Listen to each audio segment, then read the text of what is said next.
When you're starting a painting project at home, you want to make sure you've got all the right equipment.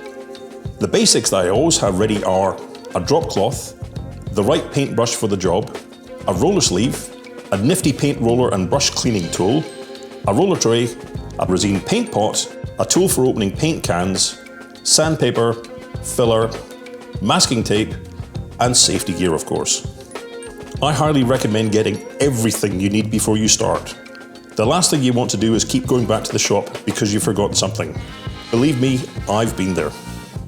You can put together a good kit without breaking the bank, but if you choose one thing to splash out on, make it your paintbrushes.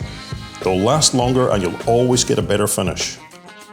The Resene DIY Starter Pack is also a great way to get you started, so you've got all the tools you need to concentrate on the job at hand. Remember to grab things for yourself too. Sunscreen, sunglasses, cap, overalls or old clothes, any safety gear you need for the project you are doing, and a water bottle. Painting is thirsty work, so it's best to keep well hydrated.